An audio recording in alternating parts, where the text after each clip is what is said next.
हळद रुसली कुंकू हसलं मालिकेच्या आजच्या भागामध्ये आपण पाहणार आहोत की आता कुमारिका या बरोबर घराकडे आलेले असतात। कृष्णानेच त्यांना बोलवलेलं असतं का तर त्यांना आता जेवण द्यायचं असतं, त्यासाठी खास करून तिने त्यांना बोलवून घेतलेलं असतं।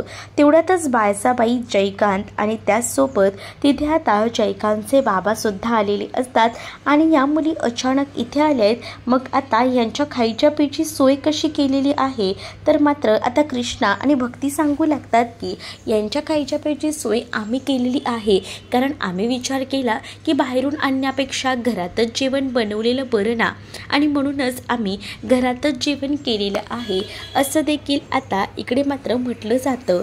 मग आता मैनावती म्हणते की अच्छा तुम्ही घरात केलंय का जेवण, मुली आल्या आहेत तर मुलींना जेवण द्या, कारण मुली आता एवढ्या लांबून आल्यात म्हटल्यावर त्यांना तर भुका लागल्याच असतील। मग आता मैनावती हे सगळं लांबूनच बघत असते आणि मैनावतीला ना खास करून इथे आणि बायजाबाईंमध्ये भांडणं लावायची असतात आणि त्यासाठी तिचे प्रयत्न हे सुरू असतात। तर दुसरीकडे मात्र जयकांतही बघत असतो। जयकांत म्हणत असतो की नेहमीच काय यांचं सगळं काही ऐकायचं, म्हणजेच बघ ना आताही ह्यांचं सगळं ह्यांच्या मर्जीप्रमाणेच चाललेलं आहे। आता भक्तीही खूप जास्त खुश असते, कारण तिनेच हे व्रत केलेलं असतं की जेव्हा कृष्णा या सगळ्यातून निर्दोष सुटेल ना तेव्हाच तर आपण हे सगळ्या मुलींना म्हणजेच कुमारिकांना पास जेवण घालायचं। म्हणूनच आता त्या कुमारिका तर आलेल्याच असतात, त्या कुमारिकांना एक एक करून लाईनीशीर बसवलं जातं। तर दुष्यंत हा कृष्णाला म्हणत असतो की मला सुद्धा यांना वाढायला देशील ना, कारण मला ना हे सगळं आवडतं। कृष्णा तर दुष्यंतकडे पाहतच राहते। तर त्या मुलींना तिथेच बाहेर अंगणात एक एक करून बसवलं जातं। खूप सुंदर असं डेकोरेशनसुद्धा त्यांच्या पाटाभोवती केलेलं असतं। त्यांना खाली बसवलं जातं सतरंजीवर, तर त्यानंतर त्याच्यासमोर जेवणाचं ताट आणि त्याच खाली पाट ठेवलेला असतो। आता कृष्णा त्यांना हळद कुंकू लावते आणि त्यांना त्यांचं स्वागत करते। हळद कुंकू लावून झाल्यानंतर ती आता म्हणत असते की काही झालं तरीसुद्धा काळजी करू नका, ज्या काही गोष्टी आहेत त्या बरोबर घडतील, आणि म्हणूनच ना आता या सगळ्या गोष्टी परफेक्टली घडत असतात। तर सगळ्यांना जेवण वाढायचं काम जे आहे ते आता सुरू असतं। जेवण वाढतानाच आता मात्र जो दुष्यंत असतो तो सुद्धा म्हणतो की मी सुद्धा वाढतो ना जेवण, कारण मलाही आवडतं करायला। मग आता कृष्णा त्याला सुद्धा जेवण वाढण्याची संधी देते आणि त्यानंतर आता कृष्णा आणि दुष्यंतची जवळीक पाहून मात्र जयकांतची मात्र खूप जास्त अशी लाही होत असते, कारण त्याला त्याच्या डोळ्यासमोर दिसत असताना जे काही आहे ते। त्यामुळे आता कृष्णा ही दुष्यंतला वाढायची संधी देते आणि त्याला म्हणते की भावनं जरा सांभाळून हा, आणि त्याच वेळेला आता इथे भक्तीलाही आनंद होत असतो की का म्हणून काय माहीत नाही, पण जोडाने जर हे सगळं केलं तर आशीर्वादही तसाच मिळेल, म्हणूनच आता ती देखील खूपच जास्त खुश असते। तर आता दुष्यंतही कृष्णाने सांगितल्याप्रमाणे त्या मुलीला जेवण वाढून देतो। हे सगळं काही लांबूनच मैनावती, जयकांत आणि बायजाबाई पाहत असतात। तर कृष्णाला सुद्धा आनंद झालेला असतो, कारण सगळ्या काही गोष्टी आता एकदम परफेक्ट घडत असतात, जशा तिने विचारच केला होता तशाच। कारण आता मुलीही खुश असतात, घरात आलेल्या कुमारिका खुश म्हणजे देवी आई खुश असंच असतं। तर दुसरीकडे मात्र आता त्या मुलींना खायला दिलं जातं, पण त्या मुलींच्या ना जेवणामध्ये काही पदार्थ जो विषारी पदार्थ असतो तो मिसळला गेलेला असतो, आणि त्यामुळेच ना आता त्या मुलींना थोड्या वेळाने का होईना त्रास होणार असतो। तर दुसरीकडे मात्र लांबूनच हे सगळं काही पूजा पाहत असते। पूजाला या सगळ्याची लाईव्ह मजा घ्यायची असते, कारण काय होते काय नाही हे सगळं काही तिला पाहायचं असतं। दुसरीकडे बायजाबाईला बरीच कामं असतात, म्हणूनच बायजाबाई म्हणत असतात की चला आपल्याला कामं आहे, आणि म्हणूनच ती ना बायजाबाई जयकांतला आणि त्याचसोबत त्यांना घेऊन बाहेर जायला निघालेली असते। तर दुसरीकडे खूप जास्त आनंद जो काही आहे तो खरं तर बाहेर उभा असणाऱ्या या पूजाला येत असतो। पूजा म्हणत असते की आज तर खरी मजा येणार आहे, तू काही कर पण आज तू सगळ्यांच्या नजरेतून अशी उतरणार आहेस ना की तू कधीही माझ्या नादीही लागणार नाहीस। बघ तुझी अशी वाट लावून ठेवलेली आहे आज मी, काही कर, कोणत्याही डॉक्टरांना बोलव, पण आता यांना जी काही विषबाधा होणार आहे ना त्यांनी या मुलींचे बेकार असे हाल होणार आहेत असं देखील आता ती एकटीच बडबडू लागते। त्याच वेळेला आता बाहेर उभं राहून या सगळ्याची मजा पूजा घेत असते, कारण तिला या सगळ्या काही गोष्टी स्वतःच्या नजरेने स्वतःच्या डोळ्याने पाहायच्या असतात आणि त्यासाठी तिची ही सगळी हातासपाची सुरू असते। इकडे मात्र मुली जेवत असतानाच थोडं पाणीही पितात, पण अचानकपणे ना त्यांना चक्कर येऊ लागते, त्या गुदमरायला लागतात। सगळीजण विचार करतात की या मुलींना झालंय तरी काय। आता प्रीती त्यासोबत बाकी इतरही मुली अगदीच चक्कर आल्यासारखं करत असतात, जोरजोरात खोकत काय असतात। त्यांना काय होते अचानक सगळ्याच मुलींना काही कळत नसतं कृष्णा दुष्यंतला। म्हणूनच कृष्णा दुष्यंत लगेचच त्या मुलींना विचारतात की काय होत आहे। भक्तीही त्या मुलींना विचारत असते, तर त्या मुली म्हणतात की आमच्या छातीत ना खूप अशी जळजळ व्हायला लागलेली आहे, कसं काय। तर त्याच वेळेला आता त्या मुली खूप जास्त घाबरलेल्या असतात, कारण त्या जेवणामध्ये काही बाई आहे असंच त्या मुली आता म्हणू लागलेल्या असतात। आता त्या मुलींना सावरण्याचा प्रयत्न भक्ती, दुष्यंत, कृष्णा करत असतात आणि आता ह्या सगळ्याची मजा मैनावती आणि जयकांत घेत असतात, कारण आता काका आणि त्याचसोबत नुसत्या बायजाबाई ज्या आहेत त्या कामासाठी म्हणून बाहेर गेलेल्या असतात। आणि त्याच वेळेला आता या पोरीसनी काय व्हायला लागले असं आता मैना म्हणते की काय ग, काय विष टाकलं होतंस की काय, या पोरींना आता असा काही त्रास व्हायला लागलाय असं देखील आता मैनावती बोलत असते। नाही हो काकू, आम्ही तर घरात तर जेवण बनवलंय समज, कसा काही त्रास होऊ शकतो। नाही जेवणात काही नसेल, मग या पोरींना इतका त्रास कसा होतोय। दुसरीकडे मात्र ही सगळी मजा ही पूजा घेत असते आणि पूजा म्हणत असते की चला फायनली मला जे हवंय ते झालं। तर आता खूप जास्त घाबरलेला असतो तो म्हणजे दुष्यंत।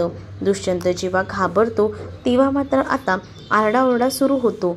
दुष्यंत म्हणतो की थांबा, मी पटकन जातो आणि गावातल्या आता लवकरात लवकर चांगल्यातल्या चांगल्या डॉक्टरांना बोलवून आणतो।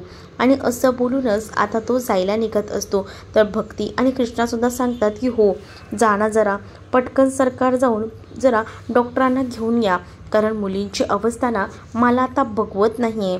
कसं काय झालं सगळं जेवण मी घरात बनवलं आहे, पण मुलींना हा त्रास कसा झाला हा प्रश्नच ना मुळात मात्र आता पडलेला असतो।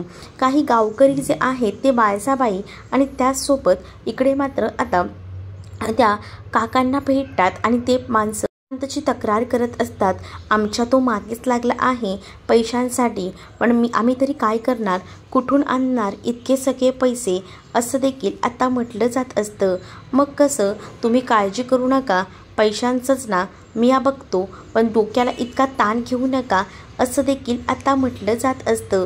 त्याच वेळेला आता खूपच जास्त जे आहे ते कोडकौतुक सुरू असतं आणि जेव्हा आता खूप जास्त कोडकौतुक सुरू असतं ना ते म्हणजे कृष्णाचं इतकं कोडकौतुक ऐकूनच खूप जास्त राग जो आहे तो बायजाबाईंना येत असतो, कारण बायजाबाईंना ते म्हणत असतात की गावातील लोक खरंच ना तुम्हाला ना काय बोलू आणि काय नको, कारण आज कृष्णा आहे म्हणून तर सगळं काही नीट आहे।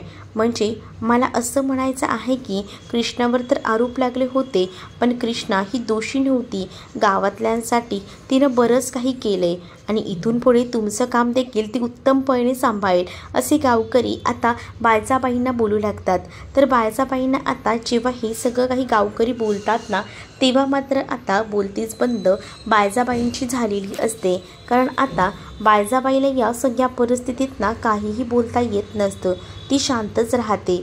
तर दुसरीकडे मात्र आता इथे बायजाबाईला कळतं की इथं फक्त कौतुक जो आहे तो कौतुक सोहळा फक्त इथे कृष्णाचाच होतोय आणि कृष्णाचा कौतुक सोहळा जेव्हा बायजाबाई ऐकतात तेव्हा त्यांना राग येतो, त्या तिकडनं जायला निघतात। इकडे त्या पोरींना भयंकर असा त्रास होत असतो, त्या पोरी खूप जास्त ओरडत असतात, कोणीतरी आम्हाला वाचवा असा एकच कांगावा त्या पोरी करत असतात। त्याच वेळेला आता त्या पोरींना शांत करत असते भक्ती आणि त्यांना म्हणत असते की डोळे उघडा असं करू नका, आणि असं बोलून त्यांना आता डोळे उघडायला सांगितले जातात। पण आता काही त्या डोळे उघडत नसतात. त्यांना असा भयंकर त्रास होत असतो. कृष्णासुद्धा घाबरते. या काय झालं या पोरीसने बी आताच, खरंच ना मला कळत नाही आहे आता काय करायचं. हा ऑप्शनही तिच्यासमोर उरलेला नसतो. तर दुसरीकडे मात्र पूजाला या सगळ्याचा इतका आनंद होत असतो ना की तो आनंद ती शब्दात मांडू शकत नसते. दुष्यंत आता लगोलग त्या मुलींना हॉस्पिटलमध्ये घेऊन जाऊया का असं विचारतो. पण त्यापेक्षा जर मी डॉक्टरांना इथे आणलं तर चालेल ना. मी पटकन ना एक काम करतो, डॉक्टरांना घेऊन येतो आणि डॉक्टरांशी बोलून घेऊया. डॉक्टर्स आता काहीतरी करतील. तेवढ्यातच तिकडे आता बायजाबाई आणि काकासुद्धा आलेले असतात. तर बायजाबाई म्हणतात की हे समजा काय होऊन बसलंय, हे काय झालेलं आहे या पोरीसनी. तर बायजाबाईंना दुष्यंत सांगतो की खूप गडबड झाली आहे. त्या पोरींना खूप जास्त त्रास होतोय, त्यांना चक्कर येते. तर मैनावती येते आणि म्हणू लागते की बायजाबाई त्यांची तर तुम्हाला सांगते खूपच जास्त त्रास होतोय. बघा त्यांना खाताही येत नाही आहे. काय करायचं आता. त्यांना स्वतःचा इतका सगळा त्रास होतोय ना आणि हे सगळं ना या पोरीमुळे झालंय बघा. असं देखील आता ओरडून ती बोलत लागते. आणि जेव्हा हे सगळं करून ती ओरडून बोलत असते ना तेव्हा मात्र आता इथे खूप जास्त टेन्शन बायजाबाईंना आलेलं असतं. कारण बायजाबाई बघतात तर काय, त्यांना आता कळत असतं की ह्या पोरी आपल्या घरी जेवायला आलेल्या आहेत आणि या पोरीसनी काही झालं तर सगळं काही आपल्या अंगावर येईल हे सुद्धा त्या बायजाबाईंना चांगलंच माहिती झालेलं असतं. आणि त्यामुळे ना बायजाबाई खूप जास्त घाबरत असतात. आणि त्यामुळे आता बायजाबाई म्हणत असतात की नाही आता मलाच काहीसं करावं लागेल. आणि त्या आता म्हणू लागतात की जा दुष्यंत लगेच जाऊन घेऊन ये बरं. आता डॉक्टरांना दुष्यंत जातो. तर मैनावती आणि त्याचसोबत काका या मात्र बायजाबाईंचे कान भरू लागतात आणि म्हणतात की अहो जाऊ दे की, आपल्याला तसंही कृष्णाला घराबाहेर काढायचंच होतं की, असं आपण कृष्णाला घराबाहेर काढू शकतो. आपल्याकडे चांगली आयती संधी साधून आलेली आहे तर त्या संधीचा उपयोग करायला नको का. आणि म्हणूनच आपण आहे ना एक काम करूया, ह्यांना असाच त्रास देऊया. ह्यांना आपण त्रास दिला ना तर हे लोक नक्कीच ह्यातून मार्ग निघेल, म्हणजे कृष्णा इथून निघून जाईल. या पोरीला हे सगळं झालं तर. पण बायजाबाई म्हणतात की अरे तुम्हाला कळतंय का, आपल्या वाड्यात हे सगळं झालं तर सगळे गावकरी माझाच गळा धरायला येतील, असं देखील बायजाबाई बोलत असतात. पण त्यावर काका म्हणतात अहो आपण दोघं इथं कुठं होतो, आपण नसताना हे सगळं झालेलं आहे. आपण तर नव्हतो ना, आपण बाहेर होतो, मग आपल्याला कोण कुठं काय बोलणार आहे. चला गावकरी तर आहेतच की, आपल्याला त्यांनी पाहिलं होतं की हे समजा झालं तेव्हा आपण नव्हतो ते, त्यामुळे आपल्याला काही गावकरी पकडणार नाही. त्यामुळे आता बायजाबाईला चांगली संधी मिळते कृष्णाला दोषी ठरवण्यासाठी. आणि आता बायजाबाई मुद्दामून रडायचं नाटक करत म्हणत असतात की काय होऊन बसलंय हे समजा. बाप रे, डॉक्टरांना आता लवकरात लवकर बोलवायला हवं. दुष्यंत तर गेलाच आहे, पण मी माझ्या परीने सुद्धा डॉक्टरांना बोलवायचं बघते काहीसं, असं देखील आता बायजाबाई मुद्दामून कृष्णासमोर बोलू लागतात आणि रडायचं नाटक करत असतात.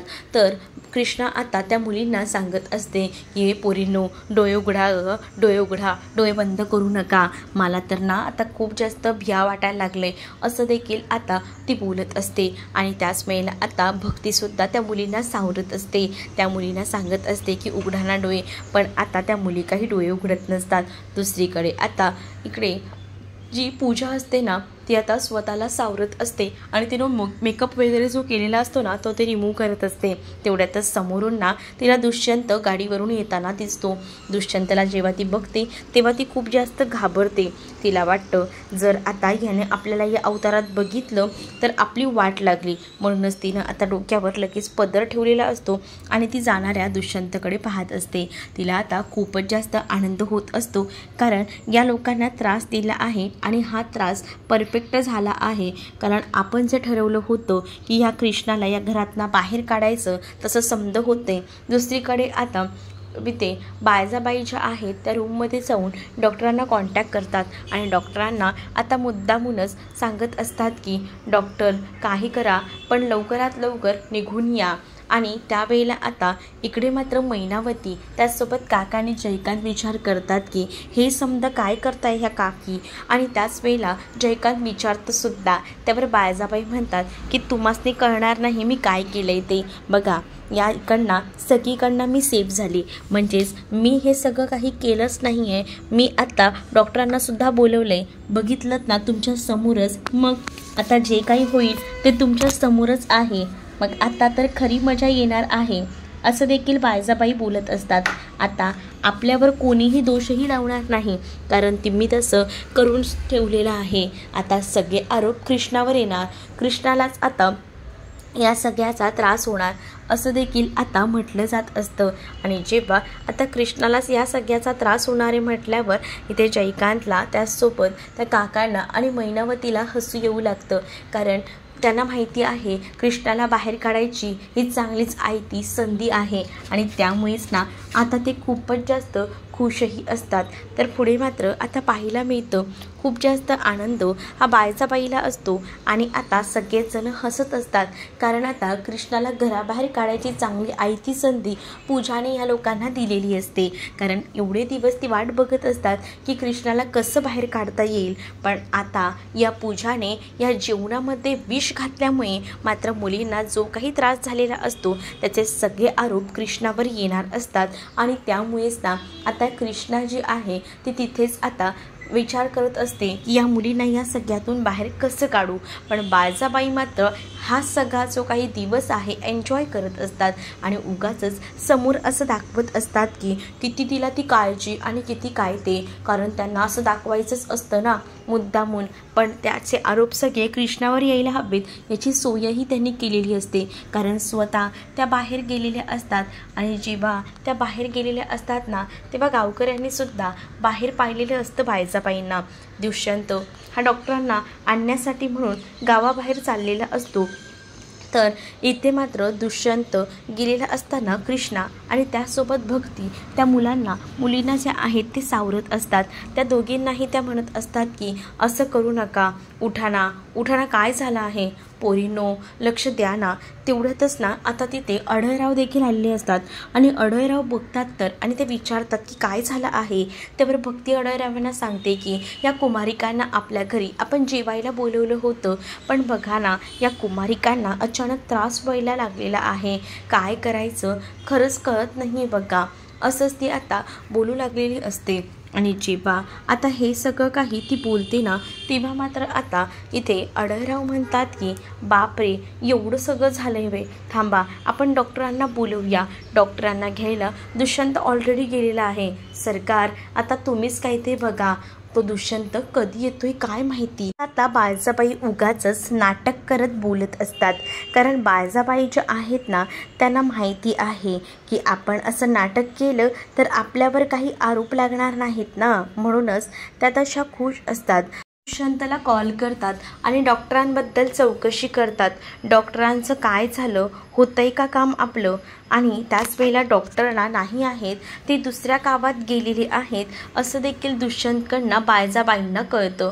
बायजाबाईंनीच तर इथं बसून ही सगळी खिंड लढवलेली असते. मग आता डॉक्टरांनी कुठून आणायचं हा प्रश्न बायजाबाईला पडलेला असतो. मैनावती ही नाटक करते. मैनावती म्हणते की आता या पोरींचं काय करायचं, डॉक्टरही गावना झालेत असं मैनावती बोलत असते. तर दुसरीकडे मात्र आता अढळराव म्हणतात की मला असं वाटतंय की साखर गावात जाऊन डॉक्टरांना आणावं लागेल, मग तेच गाव आपल्यासाठी परफेक्ट असेल. पण जयकांत म्हणतो की त्या गावातले डॉक्टरही आपल्याला माहिती आहेत ना सगळे संपावर गेलेत, मग कुठे भेटणार आहेत आपल्याला डॉक्टर, असा देखील विचार ना इथे आता जयकांत करत असतो. आणि जयकांत अढळरावांनी याबद्दल बोलतो. अढळरावांना टेन्शन येतं, पण अढळरावांना आता या सगळ्यामध्ये ना नक्कीच या बायजाबाईचाच हात असेल असंच वाटत असतं. कारण काही झालं तरी घरात अचानकपणे जे जेवण बनवलं आहे त्यामध्ये विषबाधा कशी काय होऊ शकते हा मुख्य प्रश्न असतो. आणि विषबाधा कशी काय झाली हे नक्कीच या बाईचं काम असणार आहे हे सुद्धा आता कळून चुकलेलं असतं. आणि म्हणूनच ना आता त्यांना उठवायचा, त्यांना काही ना काही करायचं प्रयत्न जो आहे तो सुरू असतो। पण दुसरीकडे मात्र कृष्णाच्या लक्षात येतं, तिच्या डोक्यात एक कल्पना येते आणि ती म्हणू लागते की माझ्याकडे ना एक आयडिया आहे। आणि असं बोलून ना ती आता आयडिया सांगू लागते। पटकनच ना ती देवी आईकडे प्रार्थना करत असते आणि देवी आईला म्हणते की हे समज काय होऊन बसलंय, मी तर असा विचारही केला नव्हता, या पोरींना जेवासाठी घरी बोलवलं होतं, पण हे सगळं काय झालं असा विचारच आता इथे कृष्णा करत असते। आणि कृष्णाने आता देवी आईला साकडं घातलेलं असतं आणि ज्या वेळेला आता ती साकडं घालते तेव्हा तिच्या लक्षात येतं की आपण यावर मार्ग काढू शकतो। आणि ती म्हणते की आता मी पटकनच येते, तोपर्यंत इथे काका इकडे या ना, तुम्ही या मुलींना सावरा ना, असं देखील आता ती अडरावांना सांगते आणि ती पटकनच आतमध्ये जायला निघते। तर इथे मात्र बायजाबाईला आनंद झालेला असतो, कारण सगळ्या काही गोष्टी त्यांच्या मनाप्रमाणे घडत असतात ना। तर इथे मात्र अडराव खूप जास्त घाबरलेले असतात, कारण बिचाऱ्या कृष्णाची या सगळ्यामध्ये काहीच चूक नाही आहे, तरीसुद्धा या कृष्णाला सगळं काही सहन करावं लागते असाच विचार आता ते करत असतात। तर कृष्णा आता पटकन आतमध्ये जाऊन काढा वगैरे तयार करते, म्हणजे या मुलींना काढा दिला तर त्या काढ्याने तरी निदान मुलींना बरं वाटेल असाच विचार कृष्णाच्या मनामध्ये येत असतो। तर बायजाबाई मात्र आता कृष्णाला बाहेर काढण्याच्याच तयारीत असतात। तर पुढील भागामध्ये आपल्याला पाहायला मिळतं डॉक्टरही आलेली असतात आणि डॉक्टर सगळं चेकअप वगैरे करतात, पण ते म्हणतात की काय झालेलं आहे, ह्यांना इतकं भयानक विषबाधा झाली आणि तुम्ही ह्यांना काय दिलं होतं, काढा बनवून दिला होता असं कृष्णा सांगते।